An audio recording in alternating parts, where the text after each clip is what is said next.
وہ نشانہ بننا شروع ہو جاتے ہیں.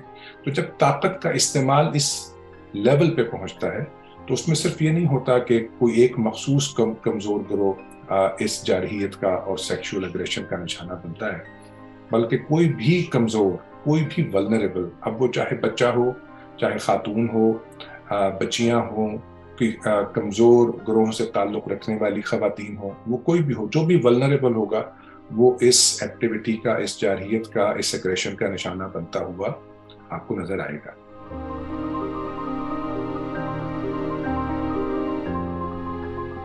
ریپ کے واقعات میں صرف تعداد کو دیکھنا ضروری نہیں ہے، ریپ کے واقعات میں واقعے کی نوعیت کو دیکھنا بھی ضروری ہے. اس نوعیت کو دیکھتے ہوئے آپ یہ فیصلہ کر سکتے ہیں کہ کس سوسائٹی میں ریپ کس وجہ سے ہو رہا ہے. جو اہم بات ہے وہ یہ کہ ہر سوسائٹی میں ریپ کے انسیڈنٹ مختلف وجوہات سے ہوتے ہیں.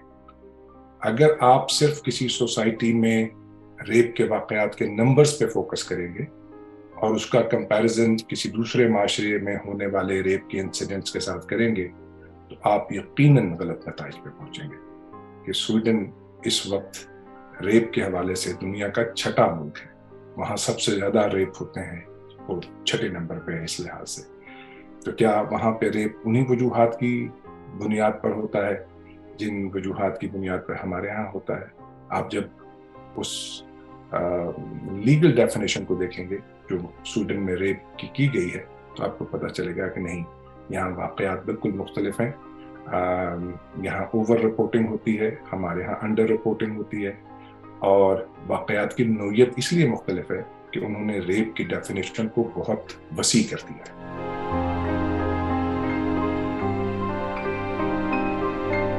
انتقامی کارروائی بھی ہے اور ایک تفریحی کارروائی بھی ہے، اور انتقاماً اور تفریحاً جو اپر کلاس کے لوگ ہیں وہ غریب خواتین کا ریپ کرتے آئے ہیں. صدیوں سے یہ چیزیں رپورٹ ہو رہی ہیں.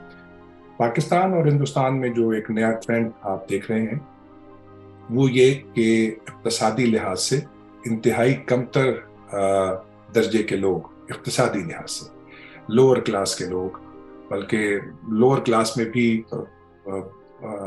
اس میں بھی نچلی سطح کے جو لوگ ہیں وہ جب ان کارروائیوں میں ملوث ہوتے ہیں تو یہ ایک بہت ہی الارمنگ سچویشن ہے. آپ نے موٹر وے والا واقعہ دیکھا، اس میں بھی ایسا ہی تھا.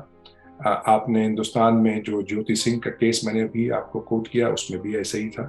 ابھی اور دیگر واقعات بھی اس زمین میں کوٹ کیے جا سکتے ہیں. اب یہ جو ٹرینڈ ہے اس میں یہ ہے کہ جو کمزور ترین لوگ ہیں وہ اپنے غصے کا اظہار اس طرح سے کرتے ہیں، اور اس طرح سے وہ انتقام لینے کی جو ان میں ایک خواہش ہے اپر کلاس میں یا کسی سے بھی فار دیٹ میٹر، وہ اس طرح سے پوری ہوتی ہوئی بھی نظر آتی ہے.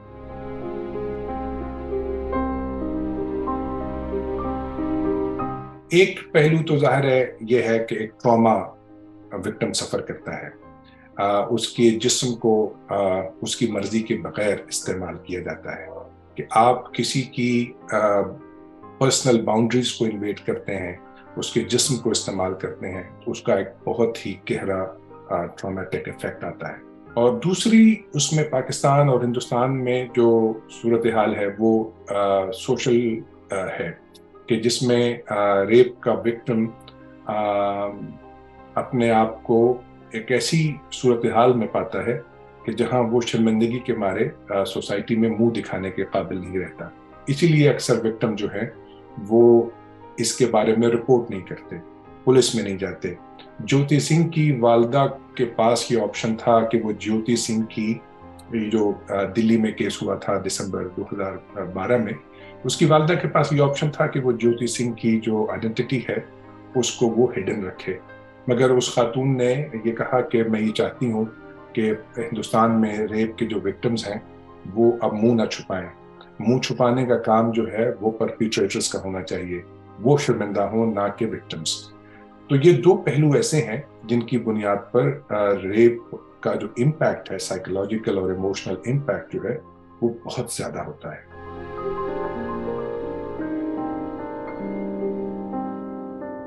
ریپ کے وہ وکٹمز بھی دیکھے ہیں کہ جو بروٹل ترین ریپ اگر دنیا میں کہیں ہوا ہے تو وہ اس کے وکٹمز تھے. میری مراد ہے آئسس کی شکار خواتین جو اربیل میں قیام پذیر تھیں. ان میں جو بچیاں ہیں، ینگ بچیاں خاص طور پہ، ان کو اغوا کر لیا گیا اور ان کو مسلسل روزانہ کی بنیاد پر کئی دفعہ ان کو ریپ کیا جاتا رہا for up to long period of time. جو بچی جس کے بارے میں مجھے پتا چلا تھا وہ 6 مہینے تک غائب رہی اور آئسس کے تحویل میں تھی. وہ بچی جو ہے جب وہ ریکور کی وہاں پہ فورسز نے، تو وہ میوٹ تھی. ٹراما اتنا گہرا تھا کہ وہ میوٹ تھی اور وہ اپنی نہ ضروریات بیان کر پاتی تھی، بس وہ ایک بلینک لک کے ساتھ دنیا کو دیکھتی تھی. یہاں تک اثر پڑتا ہے ریپ کا. پھر وہاں تنہا ریپ نہیں تھا، آبویسلی ریپ کے ساتھ ساتھ اور بھی واقعات ان کے سامنے قتل و غارت ہو رہا تھا، ان کے فیملی ممبرس کو ان کے سامنے قتل کیا جا رہا تھا. تو وہ سارا ٹراما مکس ہو کے اس نے یہ اثرات پروڈیوس کیے. لیکن ایک ہم نے اپنے کلینکل ایکسپیرینس میں دیکھا ہے کہ ریپ تو ایک بڑی بات ہو جاتی ہے. اگر سیکشولی ابیوز بھی ہوئی ہے خاتون تو اس کا اثر اس کی مینٹل ہیلتھ پر اگر ایڈریس نہ کیا جائے تو وہ ساری زندگی رہتا ہے. Thank you for watching the full video. If you want to see more of such meaningful content, show your support by hitting the subscribe button.